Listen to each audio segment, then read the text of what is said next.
This is the CBS Evening News with Bob Schieffer. Since 9/11, the question has been, did the government have information before 9/11 that a terrorist attack was coming, but somehow failed to act on it? Well, today, a maverick congressman is saying that months before the attack, a military intelligence unit identified 4 men as terrorists with al-Qaeda connections, but government lawyers told them not to share the information with the FBI because the men had entered this country legally. The 4 turned out to be 9/11 hijackers. Here's Wyatt Andrews. According to Congressman Curt Weldon, it was a secret Pentagon intelligence unit, codenamed Able Danger, that knew a year before 9/11 that lead hijacker Mohammed Atta was in the United States and connected to al-Qaeda. And as you can see, they identified Mohammed Atta's cell. In the summer of 2000, he says, the Pentagon Special Ops Command had identified 2 terrorist cells inside the U.S. and knew of the connection between Atta and 3 other men who became hijackers. When the agents recommended telling the FBI, Weldon says, Clinton administration lawyers said no, because Atta was in the country legally and could not be targeted by military intelligence. And their recommendation to bring the FBI in to take that cell out, which was ignored, and they were told you can't do that. So a year before 9/11, they had their picture, they had the picture of Mohammed Atta, and they knew roughly where he was? Yes. Weldon, who's a ranking member of both the Armed Services and Homeland Security committees, says he got this story from 3 agents in the Able Danger unit, one of whom confirmed this to CBS News. But there are major questions. If the Pentagon ever knew in advance about Mohammed Atta, that was news to Secretary Rumsfeld. I have no idea. I've never heard of it until this morning. It was also news to the 9/11 Commission, which looked extensively at Atta's history. One Pentagon agent says he told the Commission staff about Atta. The Commission says the agent never mentioned Atta's name. After all, that name was very familiar to us. And if his name had been mentioned, it would have set off all kinds of alarm bells, and it would become a focus of our investigation. Despite this conflict over who knew about Atta and when, the critical question is still, could this kind of information be shared today? And here, most of the experts say yes, that under the 9/11 intelligence reforms, Pentagon agents are now allowed to tip off the FBI to suspected terrorists. Bob? Now, Wyatt, I understand that in addition to talking to this congressman, you also talked to one of these intelligence agents. How do you evaluate what they told you? Bob, this man seemed like a very straight shooter, said he was CIA trained. I had no reason to disbelieve his story that he tried to tell the FBI about Mohammed Atta, but was told that the military was not allowed to spy on people inside the country. That seems pretty straight. But then he also says he was one of 2 agents allowed to talk to the 9/11 Commission to tell them this same story, says he did so. And here the 9/11 Commission says flatly that they had no prior knowledge about Mohammed Atta in this country. So you have they said and he said here, and we just can't evaluate who's Exactly. telling it correctly. That's correct. Okay, thank you very much, Wyatt. They gave us all a scare getting into orbit, but the space shuttle crew returned to Earth this morning with nary top secret military intelligence unit that identified 4 of the future 9/11 hijackers more than a year before they struck. That intelligence unit reportedly named ringleader Mohammed Atta and 3 others as likely members of an al-Qaeda cell operating in the United States. That intelligence was not shared with the FBI and never showed up in the report by the 9/11 Commission. The information, all included in the New York Times today, comes in part from Congressman Curt Weldon, a Republican on the Armed Services Committee from Pennsylvania. He's joining us now live from Capitol Hill. This is pretty shocking material, Congressman. You got it from a former DIA, Defense Intelligence Agency official. Is that right? Well, more than one. I've got about a dozen that I've been working with. And, Wolf, this goes back to '99 and 2000, when, as the chairman of the Defense Research Subcommittee, I was pushing money in for the increasing use of data collaboration and data mining. The prototype for that was being used by Special Forces Command in the Army on this project called Able Danger. Now, I wasn't aware of the specifics of what they did until 2 weeks after 9/11, when they brought me a chart that I took down to the White House and gave to Steve Hadley that actually showed al-Qaeda cells, including... Steve Hadley was then the President's Deputy National Security Advisor. Exactly. He's now the National Security Advisor. I gave the chart to him. He took it. He said, "Where did you get this?" I said, "This is the process I tried to push the CIA to move into for the past 2 years, and they refused." When I published my book this year, which has been very critical of some of the folks in the CIA, I went back to get a copy of that chart.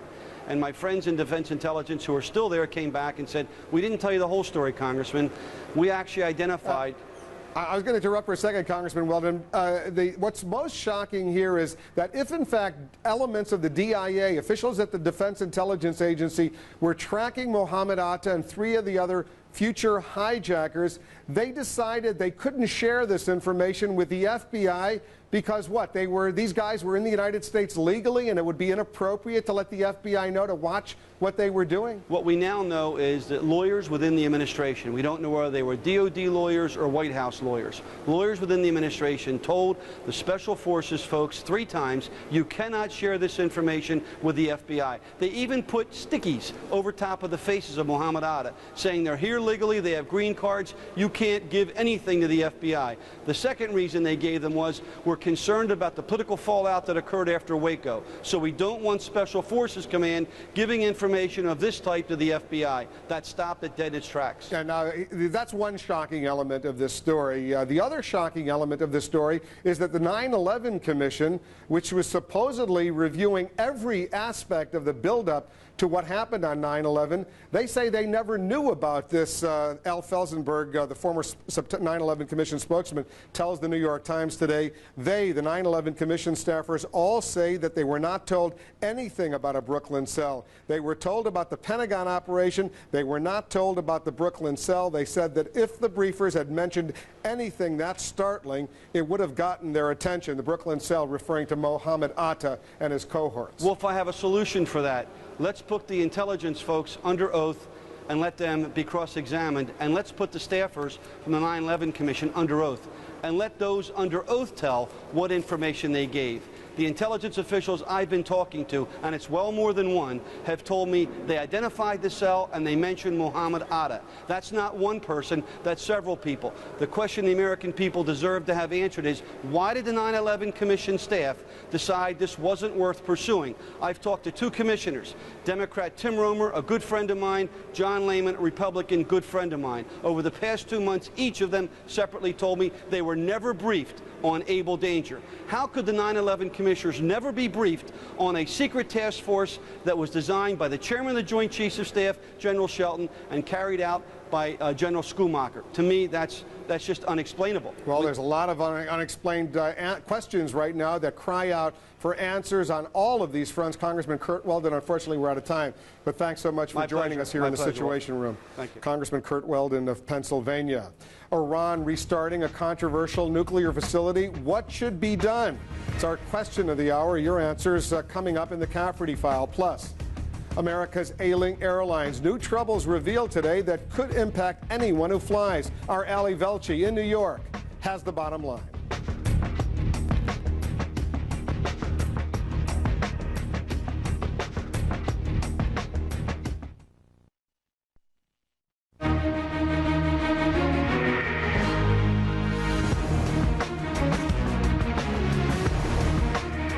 Secret command post deep under a mountain in Colorado.